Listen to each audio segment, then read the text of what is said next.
Olá, boa noite.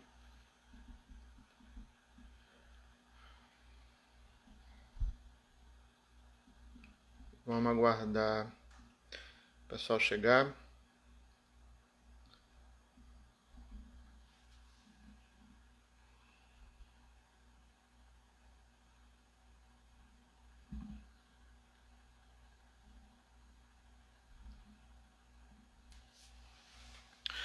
Ok.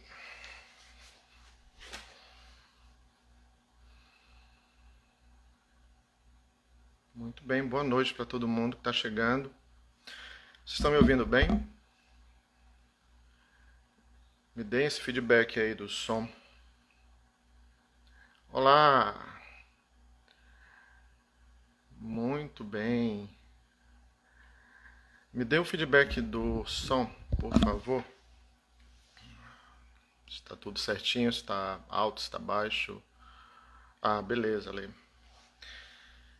Muito bom. Eu vou dar uns 2 minutinhos aqui e a gente aguarda o pessoal entrar para a gente começar, tá bom? Oi, Pri, tudo bem? Muito bom. Então, 2 minutinhos aqui a gente começa. Olá. Para a gente começar essa nossa conversa, vai ser um bate-papo sobre esse tema. E a gente vai dividir esse bate-papo da gente em 2 momentos, tá bom? Para que fique bom para todo mundo participar, ou pelo menos para uma boa parte participar. Eu sei que não, nunca dá para todo mundo participar, porque às vezes é muita gente. Mas, no primeiro momento, a gente vai falar sobre o tema, conversar um pouco, e aí, no segundo momento, eu abro aqui para as perguntas de vocês, caso vocês tenham alguma questão queiram fazer e que, se eu souber responder, eu tenho o maior prazer de responder para vocês. Ok? Então, vamos aguardar um pouquinho.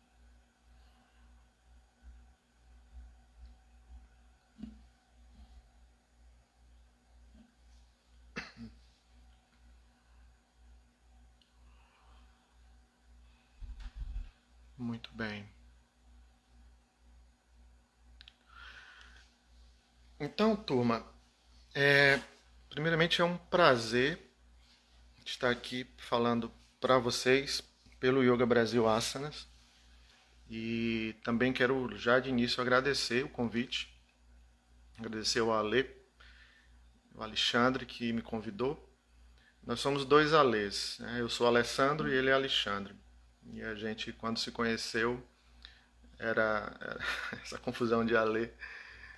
Quando chamava Ale, a gente não sabia quem estava sendo chamado. Olá, Sofia, boa noite. Seja bem-vindo. Então, muito obrigado pelo convite. Tá? E muito obrigado também para todos vocês que estão aqui hoje com a gente. Como eu falei, meu nome é Alessandro Coelho. Eu sou instrutor de yoga, também professor de Vedanta. E já há algum tempo a gente trabalha com essa disciplina, com essa tradição em um espaço físico, né? E por essas situações agora recentes, a gente tem que se adaptar um pouquinho para essa versão online que está, na verdade, trazendo muitas boas e grandes ideias. Uma delas é essa que o Yoga Brasil está fazendo. E a nossa conversa de hoje vai tratar um pouquinho sobre essas questões também. Eu acho isso muito interessante. Então, há um tempo atrás, alguns anos atrás, estudando essas disciplinas, estudando essas escrituras antigas do Yoga e do Vedanta, no estúdio onde eu dou aula, eu comecei a perceber que era muito interessante trazer essas histórias, essas lendas, essa cultura que o yoga é, para um trato mais corriqueiro ali do nosso dia. Não, obviamente, tirando o yoga do contexto, muito pelo contrário, mantendo o contexto do yoga e trazendo ele para o cotidiano das pessoas. Quando a gente traz isso para o cotidiano da gente, né, das pessoas que praticam yoga, estudam yoga, isso se torna algo muito mais palpável, muito mais fácil de você, na minha opinião, na minha visão, mais fácil de você colocar no seu dia, na sua vida. Afinal de contas, a ideia de se estudar algo, de se praticar algo, é tentar aplicar aquilo no seu cotidiano. Né? Eu gosto muito dessa visão do cotidiano. E assim eu comecei a perceber que era possível a gente trazer essas coisas para o cotidiano da gente, essas ideias, essas visões que o yoga trabalha, essa cultura e essa espiritualidade que o yoga é. Então, dessa forma, eu escolhi para vocês hoje aqui, para a gente conversar um pouquinho, fazer uma analogia, né? Fazer uma espécie de pedir permissão para fazer um uso de um pedacinho da história do Bhagavad Gita, da história de Arjuna, para a gente tratar um pouquinho dessa questão do cotidiano. E, obviamente, fazer uma analogia com o que a gente está vivendo agora, né? O que a gente está passando agora nessa pandemia. Não está sendo fácil para muita gente. A maioria das pessoas, na verdade, estão tendo que lidar com uma situação, eu costumo dizer assim, um novo normal, e esse novo normal ele está acarretado de muita dúvida, de muita dificuldade de transição, né, e de adaptação. Então, a gente vai tentar fazer aqui essa espécie de paralelo entre essa história, o comecinho da história do Bhagavad Gita com essas zonas de conforto. Tentar entender o que são zonas de conforto, tentar entender quais são esses elementos que fazem aquilo que a gente elege como nossa zona de conforto e tentar entender como que isso funciona. Isso é muito importante. É o novo normal, exatamente. Então, antes de a gente começar, eu quero que vocês pensem e reflitam sobre a importância da tradição do yoga. Essas transmissões de conhecimento de professores para alunos ao longo dos anos, né, essa forma de trazer a tradição e consigo e levar adiante é algo que precisa ser mantido e precisa ser respeitado por todos nós que fazemos parte dessa tradição. E assim, eu acho que nós nos colocamos na situação de, por um lado, defender essa tradição, que é a tradição do Yoga e do Vedanta, e também de levantar o respeito sobre isso. De que forma? Participando dessa tradição, participando desses encontros de estudo com o coração aberto, com o coração numa atitude de respeito à tradição, de respeito àquilo que você gosta de praticar e que você se põe na vida para praticar durante essa existência. Ok? Então, dito isso, trazendo essa tradição com a gente começa aqui a falar um pouquinho sobre o nosso tema. Para quem não conhece o Bhagavad Gita, é uma história, um pedacinho de uma grande história chamada Mahabharata. E essa história, que é o Mahabharata, é imensa, é longa.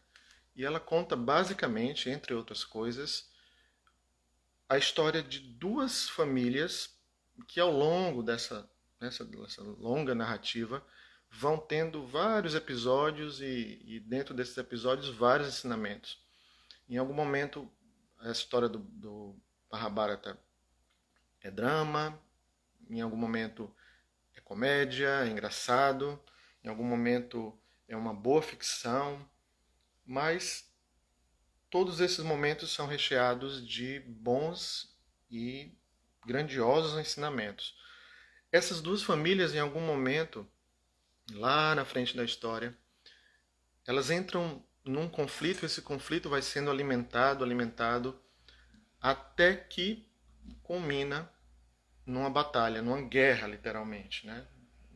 As famílias se organizam em dois exércitos para se degladiarem ali. E o Bhagavad Gita, ou a Bhagavad Gita, né, que é o nome desse livrinho, que é um pedaço dessa grande história, é o momento que antecede essa batalha. É o momento em que os exércitos estão ali no campo de batalha, um, né, posicionado na frente do outro. De um lado os Pandavas, do outro os Kurus, e eles estão ali a ponto de entrarem em conflito. E no exército dos Pandavas existe uma personagem, um herói chamado Arjuna, que obviamente essa história é uma história simbólica, cheia de simbolismos, cheia de significados e de ensinamentos interessantes, né? E Arjuna é a personificação ali de um ser humano, do ser humano com todas as suas questões, com todas as suas vivências e questionamentos sobre a vida, e ele é um guerreiro, ele é um herói, né? Ele é um arqueiro, e Arjuna está na sua carruagem, e essa carruagem é pilotada, é dirigida, né? É conduzida por uma divindade, por Krishna. E, claro, obviamente, isso é bem simbólico, faz parte de toda uma cultura, e essa cultura é muito, muito, muito rica até, né? Em determinado momento do comecinho dessa obra, Arjuna pede para Krishna dirigir a sua carruagem lá para o meio dos dois exércitos, porque ele quer saber quem é que está do outro lado. Embora ele já saiba que o exército está do outro lado, os Kurus, mas ele quer saber exatamente quem está lá. Ele quer saber com quem ele vai lutar, né? Resumindo aqui um pouco esse comecinho para vocês, que vai servir de plano de fundo para a nossa conversa. E quando ele chega lá, quando a carruagem é colocada naquela posição, ele começa a ver que quem está do outro lado são justamente a família dele, os primos, os tios, os professores, as pessoas que ele ama estão, na verdade, do lado contrário, né? Estão do outro lado.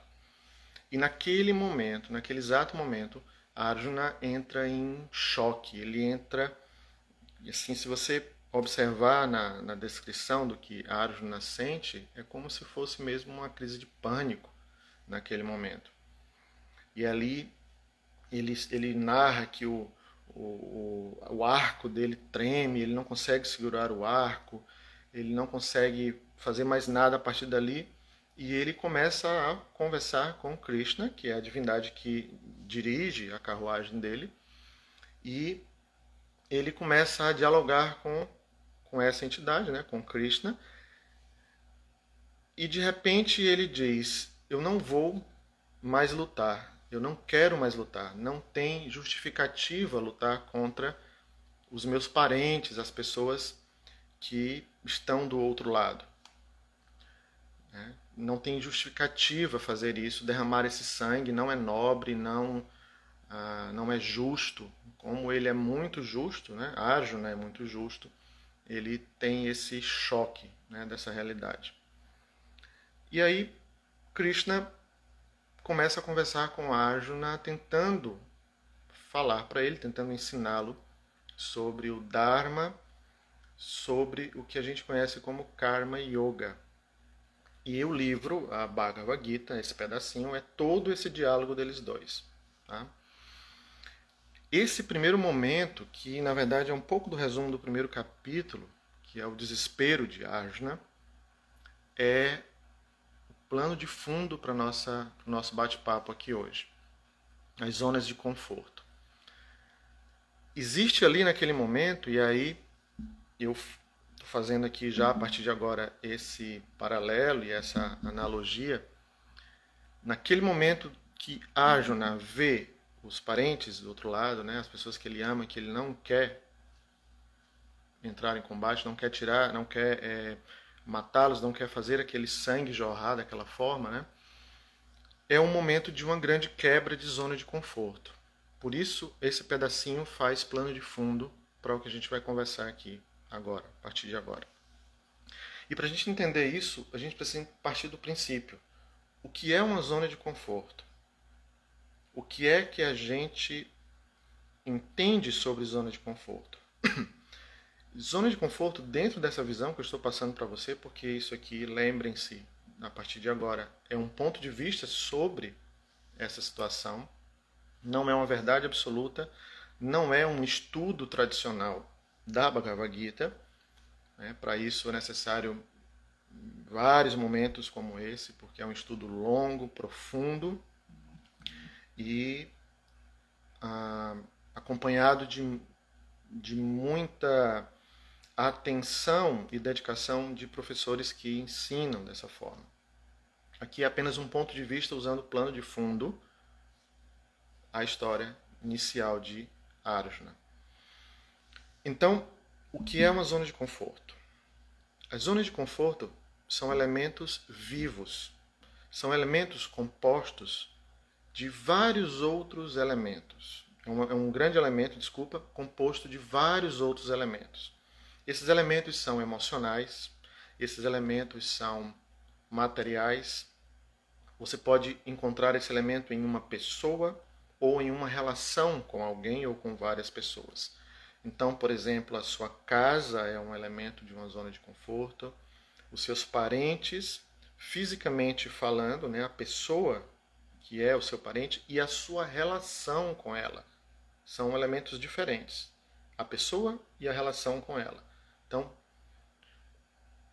os seus bens materiais, dependendo muito de como você se relaciona com esse grupo de elementos que eu estou falando, entra aqui também o seu trabalho, a sua profissão, as suas habilidades, tudo isso gera um grupo de elementos que você considera aquilo como a sua zona de conforto, certo?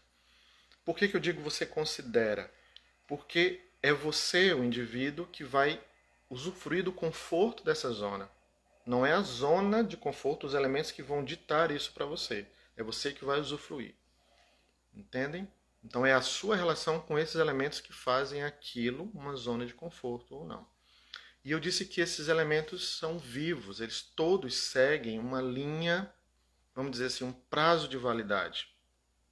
É uma linha viva de movimento. Então cada elemento desses tem um prazo de validade para se manter ali, naquele grupo, naquele aglomerado que gera para você, que te dá aquela sensação de segurança e de bem-estar e de equilíbrio. Todos esses elementos são vivos, no sentido de que cada um tem a sua própria independência, tem a sua própria essência, tem o seu próprio caminhar na vida, inclusive os materiais. Te dar um exemplo disso. Eu falei aqui na sua casa, né, no seu carro, em objetos que você tem, seu computador, seu celular também é um elemento de sua zona de conforto. E eles têm sim um movimento de vida. Eles começam a se deteriorar e aí eles vão mudando. As pessoas começam a envelhecer e vão mudando de situação. O seu filho pequenininho começa a crescer, né, sai da infância, vai para a adolescência e vai para a sua vida adulta. E aí já talvez forme uma outra família e ali ele tem um percurso que eu vou chamar aqui de movimento da vida. O movimento da vida de cada elemento desse precisa ser entendido e precisa ser respeitado, principalmente. Então, uma zona de conforto é um grupo de elementos vivos. O detalhe que eu acho interessante disso é que você é um elemento dessa zona de conforto. Porque a primeira coisa que a gente percebe quando a gente escuta sobre zonas de conforto ou sobre aquela expressão, minha zona de conforto se quebrou. A minha zona de conforto. Então você puxa um pouco para você como se todos aqueles elementos estivessem ali para servir você. É como a minha zona de conforto se quebrou, meu mundo caiu. quando na verdade nenhum desses elementos está ali para servir você. Vocês vão entender isso já. Esses elementos estão ali com você e não para você. E de cara a gente já entende que existe ali uma visão mais egocêntrica dessa situação e uma visão mais libertadora. Quando eu vejo aquilo como sendo meu, aqueles elementos são meus, eles me servem esse conforto, eu tenho uma visão egocêntrica disso. Mas quando eu vejo que eu também faço parte, e ao invés desses elementos serem meus, estarem ali para mim, eles estão ali comigo. E aí vem a segunda coisa. Eu também sou elemento da zona de conforto de alguém. Né? Isso é interessante. Quando eu percebo que eu sou um elemento vivo, né, dentro desse contexto da zona de conforto que eu estou explicando para vocês, e que eu sou o elemento da zona de conforto de alguém que está ali.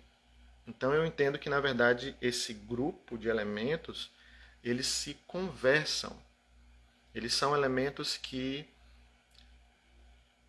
tratam da vida, né, do movimento da vida em comum.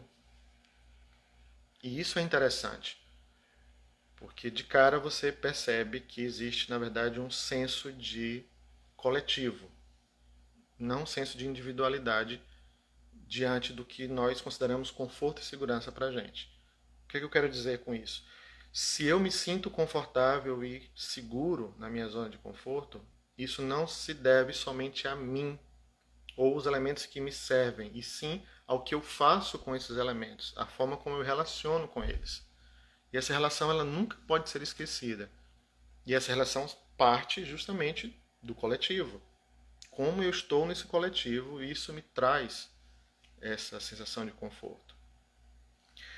Então, o ritmo desses elementos, né, esse movimento da vida, nesses elementos da zona de conforto, funciona mais ou menos assim. O movimento de aproximação desses elementos, ou seja, os elementos começam a se agrupar e a se organizarem de uma forma, e aí quando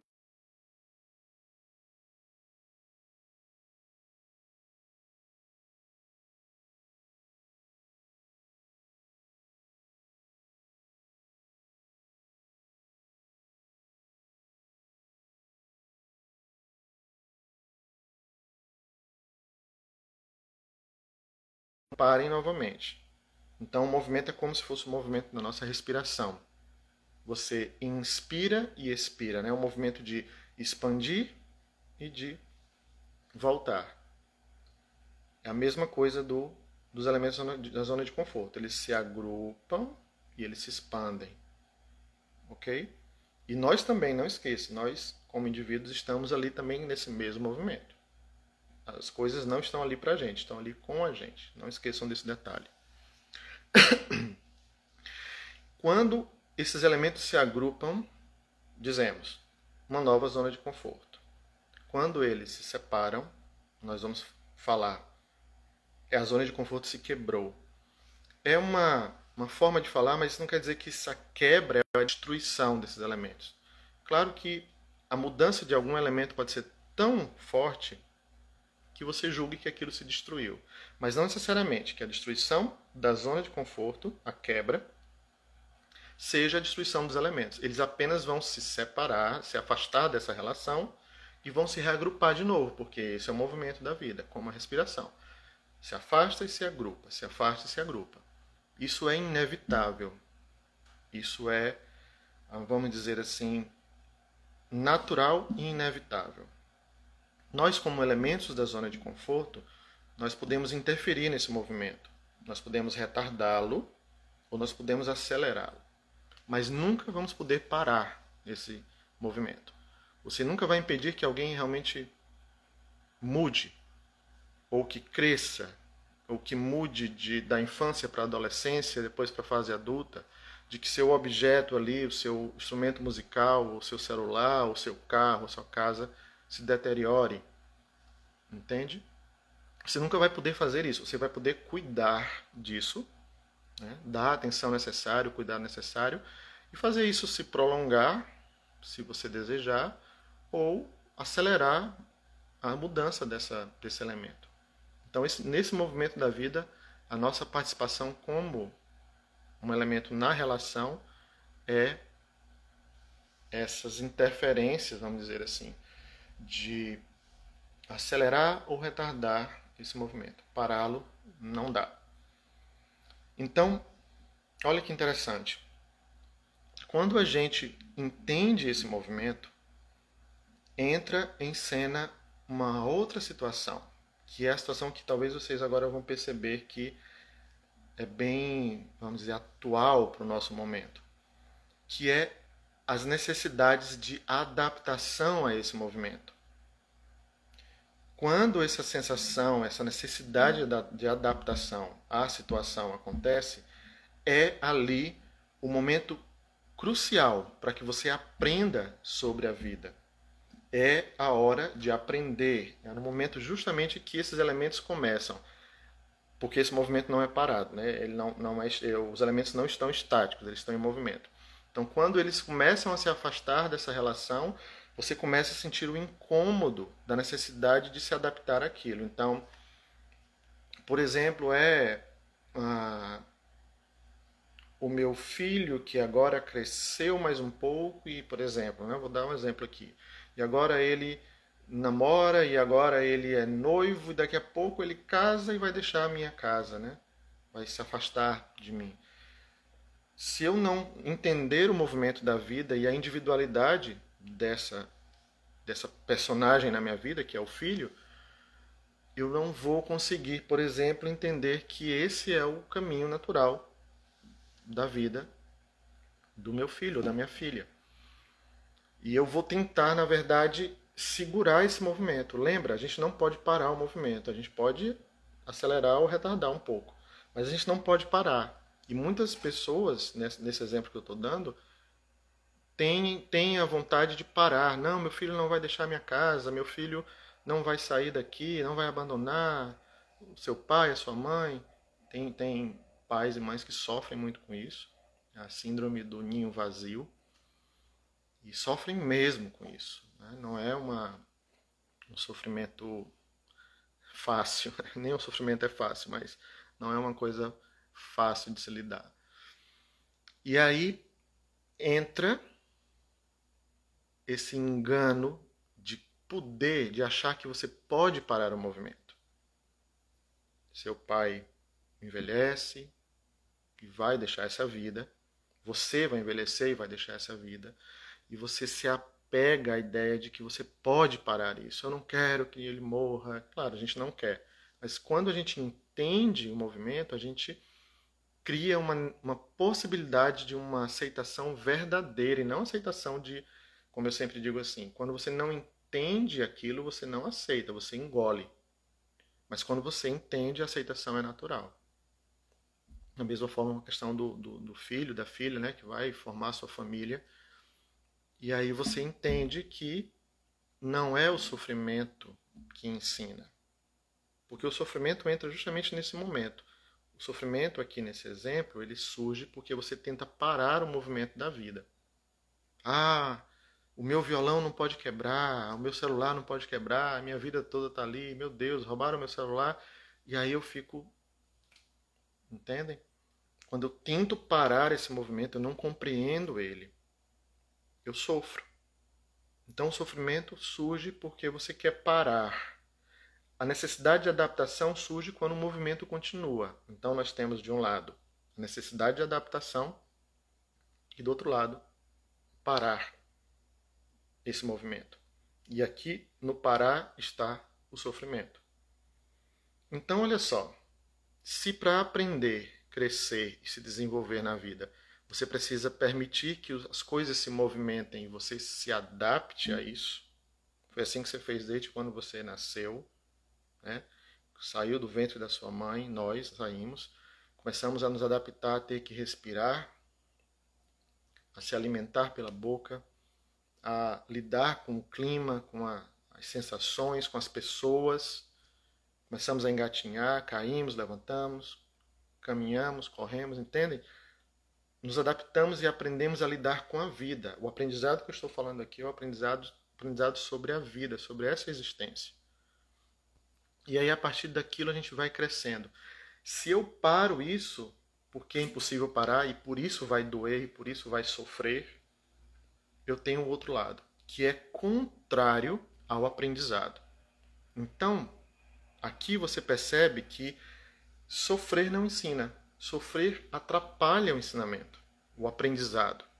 Então, sofrimento não é escola. Nunca foi escola. E adaptação é escola. Certo? Necessidade de se adaptar à escola. E o sofrimento não precisa estar aqui porque ele não faz parte disso. Ele faz parte disso. E aí você, como a gente diz aqui no Nordeste, você dá murro em ponta de faca, né? Você teima com algo, você insiste em algo que não te ensina nada. Se sofrimento ensinasse, a gente ia fazer com que mais pessoas sofressem, a gente ia querer sofrer mais para aprender mais e mais e mais. Você passa 2, 3 horas conversando com alguém de uma forma agradabilíssima e você diz assim, nossa, eu nem vi o tempo passar. Já passaram 2, 3 horas. Uma satisfação, uma alegria, um bem-estar, uma felicidade de estar ali. E você não percebe o tempo passar, mas passe 5 minutinhos da sua vida em sofrimento, que você não aguenta. Você imediatamente pega ali o telefone e pede ajuda. Amigo, por favor, vem, me ajuda, eu estou mal, eu estou sofrendo. Por que você não fica, então, sofrendo mais? Porque quanto mais você sofre, mais você aprende. Porque não é natural. A felicidade é natural. É isso que o yoga nos ensina. Você já é felicidade plena, você já é plenitude. Você é aquilo que você procura. O que a gente procura? Felicidade. Ser feliz. E a felicidade não está na gente. Observe como que essa frase é feita. Você é a felicidade. Não é, a frase não é você tem a felicidade. Não. Você é a felicidade. Porque se você tem a felicidade, em algum momento você pode não ter. Não é essa a afirmação. A afirmação é que você é a felicidade. Então, não é o sofrimento que ensina. Então, esse pesar que, na verdade, culturalmente a gente vai carregando na vida, de que nós precisamos sofrer tanto para sermos felizes no outro mundo, na outra vida, isso não é compatível com o que aprendemos, o que estudamos no yoga. Então, você é aquilo que você procura, você é a felicidade que procura. E voltando para Arjuna, que é o pano de fundo da nossa conversa, naquele momento ele se deparou com a quebra, né, com a mudança desses elementos. De repente, aqueles elementos que ele amava, que davam para ele conforto, segurança, estavam do outro lado. Essa simbologia é uma simbologia muito interessante. O que é que acontece na zona de conforto? Ora, se eu disse para vocês que os elementos se agrupam e ali uma nova zona de conforto se forma, e depois eles, no movimento da vida, se afastam dessa relação e aí começa o incômodo, para que você precise se adaptar, é exatamente aquilo que aconteceu com Arjuna. Os elementos que ele ama, que aqui na história, servindo de plano de fundo, está sendo representado pelos os familiares dele. Tá? Os elementos que ele ama, que são os elementos que você ama, na sua zona de conforto, de repente estão do outro lado do exército. Ou seja, você vai ter que guerrear com aqueles elementos. É isso que Krishna tenta ensinar para Arjuna. E é isso que eu estou tentando dizer para vocês. Você vai precisar, entre aspas, guerrear com esses elementos. Como assim? Nessa guerra da adaptação. Nessa guerra da negociação. Arjuna começa a negociar com Krishna na Bhagavad Gita. Ele negocia tanto, dizendo que não vai lutar, dizendo que não pode, do que vale derramar esse sangue. E chega um momento que ele faz uma negociação que eu acho muito interessante, já no 2º capítulo, se não me engano. Ele diz que prefere perder tudo. Ele não vai lutar, ele prefere perder tudo, perder o reino que ele está defendendo, porque ele é o herói do exército e o herói da justiça. E um reino depende daquela batalha. Se ele perder aquilo, o outro exército vai invadir e vai tomar tudo. É uma guerra. E ele diz que prefere, ele fala para Krishna, eu prefiro perder tudo e levar a minha vida como um mendigo, mendigando, do que fazer isso, guerrear agora. O que é que ele está fazendo aqui? Ele olha para frente, para o exército que ele tem que enfrentar, que são os elementos da zona de conforto dele, e ele diz, eu prefiro sofrer do que sofrer. Entende? Eu prefiro me acabar, eu prefiro viver uma vida lastimável do que enfrentar isso. Então ele está trocando um sofrimento pelo outro, ele não está fazendo praticamente nada. Ele está trocando o não quero sofrer para sofrer de uma outra forma, mas ele quer sofrer. Então é um ciclo de sofrimentos que vai aniquilar de qualquer forma Arjuna. E no nosso cotidiano, trazendo isso para a nossa vida, é assim que acontece mais ou menos, né? Você tem os elementos que são ali, os elementos do seu amor, do seu bem-estar, do seu conforto, e de repente esses elementos mudam um pouco a relação, que vai ter que mudar realmente, porque cada um segue o seu caminho. E aí você vai começar, entre aspas, a guerrear com esses elementos, porque você precisa negociar com eles, para manter um pouco mais desse conforto que você usufrui daqueles elementos. E ali você começa a negociar. E aí é um bom sinal a negociação, porque é o sinal de que você está aprendendo a lidar com a mudança. E é o que a gente está fazendo agora, por exemplo, na nossa quarentena, na pandemia. Nós estamos aprendendo a negociar com as situações.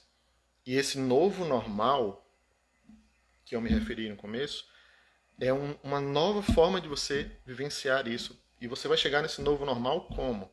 Negociando com os seus elementos. Você precisa negociar para que a vida se equilibre novamente. Um parêntese aqui para essa questão do equilíbrio. Muita gente percebe que precisa se equilibrar na vida.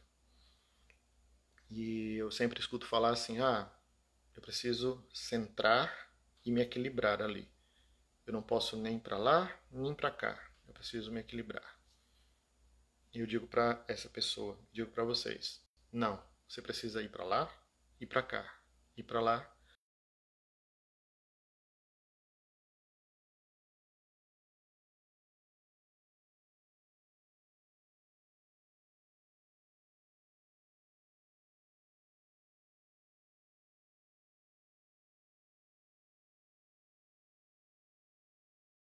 Pedalando. Se você parar, você cai. O equilibrista na corda bamba, ele precisa ficar buscando esse movimento, senão ele cai. Então, equilibrar é justamente permitir que o movimento da vida aconteça, ok? E essa negociação é uma negociação para que esse movimento continue, não que ele pare, porque se você tenta, você sofre, certo? E aí os elementos começam a mudar de exército, eles vão lá para o outro lado e você vai agora se deparar com eles de uma forma... Travou? Vocês estão me ouvindo? Duas pessoas estão falando que travou. E agora? Voltou? Ok. Coisas da internet. Tá tudo bem agora, né?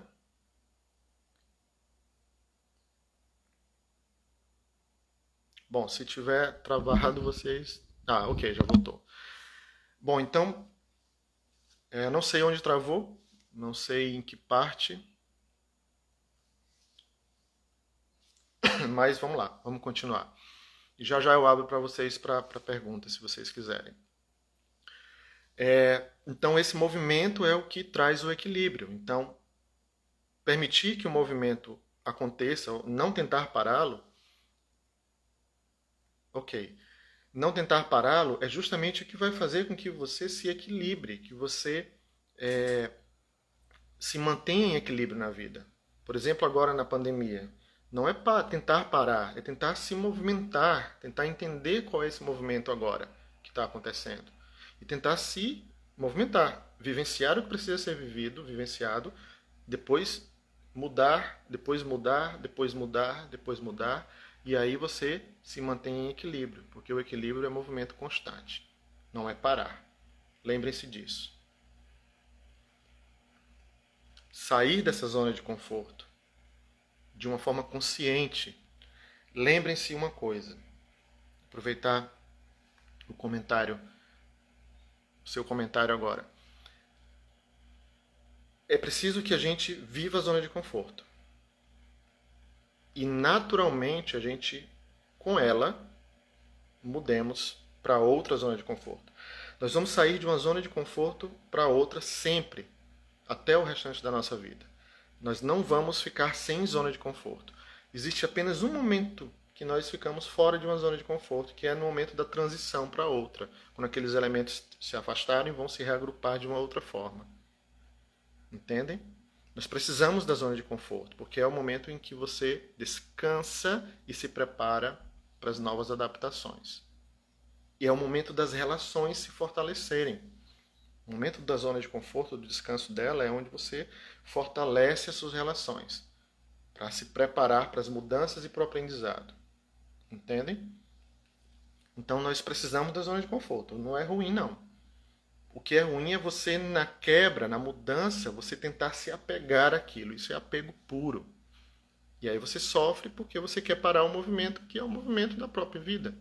Quando você precisa se movimentar, né, como um pêndulo, para que você se mantenha equilibrado. Então, os elementos ali, como a família de Arjuna, muda de exército, muda de lado, né? E você tem que lidar com as negociações da vida. Essa é a analogia que eu gostaria de ter feito para vocês aqui hoje, que quis fazer para vocês hoje. Claro que isso é um resumo de um estudo que a gente faz no estúdio com os alunos, né? Leva 1 ou 2 meses para a gente fazer esse estudo, porque tem muitos detalhes que são associados a isso, como, por exemplo, a questão do equilíbrio, né? E a gente vai conversar sobre o equilíbrio das coisas e do equilíbrio emocional e etc. Mas aqui eu queria trazer para vocês esse ponto para que vocês refletissem sobre isso, sobre essa história de Arjuna, a quebra da zona de conforto, e entender que você é um elemento da zona de conforto de outra pessoa e que vocês estão ali juntos, ele não está ali para você. Né? Você não está no centro e as coisas ao seu redor. Não. Você está girando com todo mundo. Certo? Eu queria falar muito mais para vocês sobre isso, mas o nosso tempo aqui não vai permitir e eu quero agora abrir esses minutos que ainda restam para a gente, caso vocês tenham alguma pergunta sobre. Desculpa se eu falei rápido demais, porque eu queria trazer para vocês esse contexto até esse ponto, e eu precisava acelerar um pouquinho, mas para a gente ter a ideia um pouco mais abrangente sobre esse elemento chamado zona de conforto. Então fiquem à vontade a partir de agora para conversar, para perguntar algo. Eu tento responder, se vocês me permitirem isso, e se eu souber responder o que vocês quiserem. Tá? Nós temos uns minutinhos aí para fazer isso. Fiquem à vontade.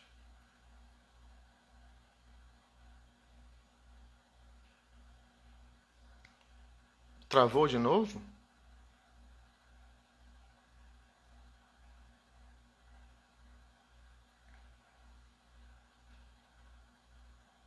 Será que travou de novo?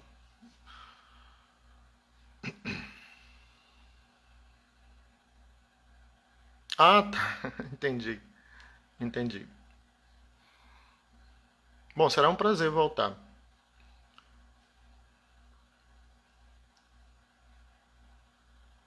Como eu vejo essa questão da zona de conforto na pandemia? Eu acho que é um momento. Eu acho que é um momento de você, né, de nós, como pessoas que estamos vivenciando essa reclusão, de observarmos, tentarmos entender o movimento disso tudo, como eu estava falando agora há pouco, para que a gente encontre o que é esse novo normal. Porque, assim, algumas pessoas estão reproduzindo o que viviam antes da pandemia. E por isso a sobrecarga de coisas dentro de casa, dentro da sua reclusão.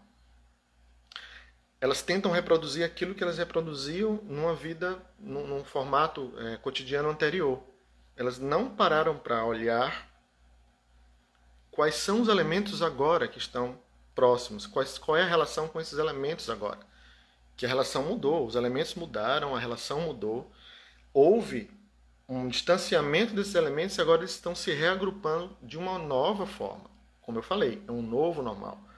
Então eu vejo dessa forma. Eu vejo que é necessário que a gente tente entender o movimento, e isso é para qualquer zona de conforto, né? Tente entender qual é o movimento de cada coisa, entender e respeitar esse movimento de cada elemento, para que a gente possa, que nós possamos nos movimentar também juntos para esse novo normal, essa nova zona de conforto que está sendo construída agora. Se a gente relutar com isso, e vai acontecer aí aquilo que eu falei para vocês, a gente vai tentar segurar aquilo que já foi. E aí vem o sofrimento. O sofrimento dentro dessa relação da pandemia, da quarentena, desculpa. Então é necessário que você entenda, e aí é uma autoobservação também, autoobservação porque você vai observar como você lida com essas situações, aí é um estudo, é um processo de autoconhecimento também. Para que você entenda como que isso está se reagrupando agora e criando uma nova situação. Adaptação pura. Aprendizado puro. O que mais?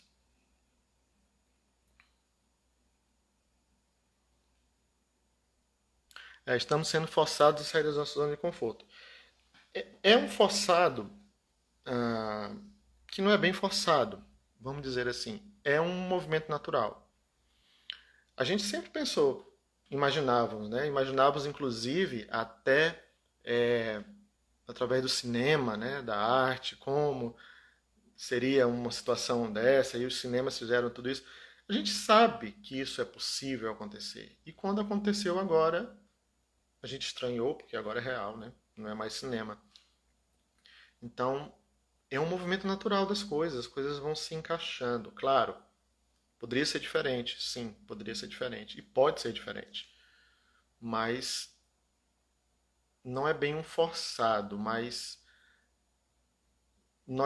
se nós percebermos que a vida corre de uma forma muito única, a gente vai entender que isso não é forçado, isso faz parte.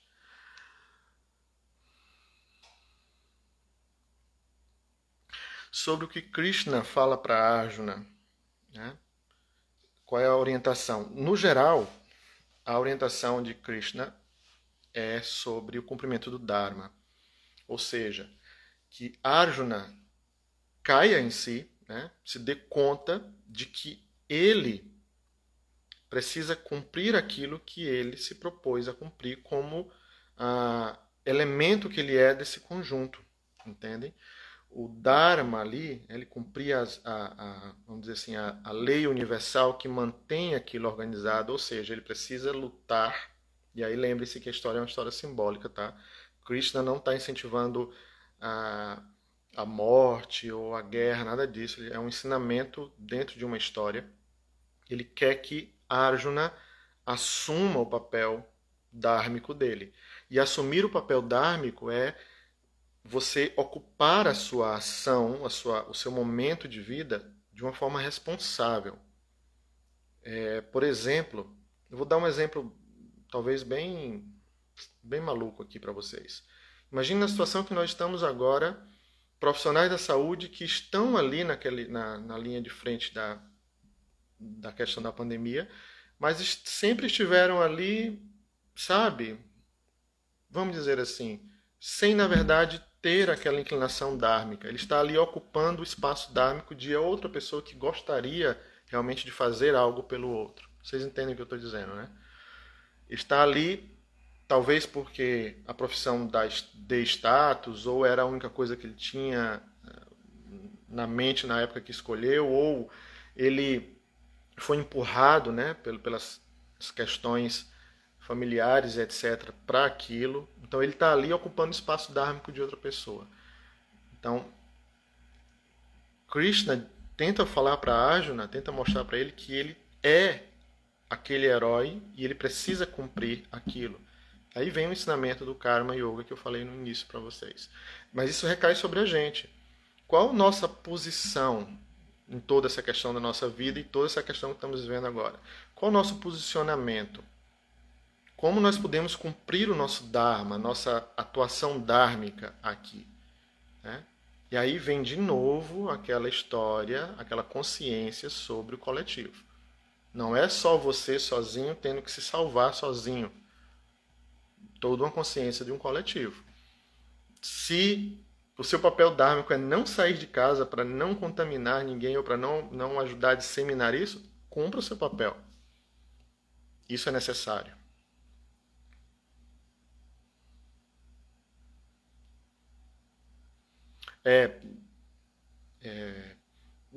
Isso nos trava, você está dizendo que isso nos trava e nos pede de agir. Exatamente. Nos trava justamente por quê? Porque a gente, ao invés de tomar consciência das nossas próprias habilidades para a vida, que é o que representa o nosso papel dármico, a gente deixa um pouco aquilo de lado por várias questões. Eu não estou aqui para apontar o dedo para ninguém em relação a isso. Mas como ilustração, a gente deixa aquilo de lado porque talvez não dê o dinheiro suficiente que a gente queria, não dê a projeção na vida que a gente queria, e etc, etc, etc. E aí a gente vai deixando e vai ocupando o espaço dármico de outras pessoas que poderiam estar ali fazendo realmente o que precisa ser feito. E o nosso espaço dármico está ali, abandonado.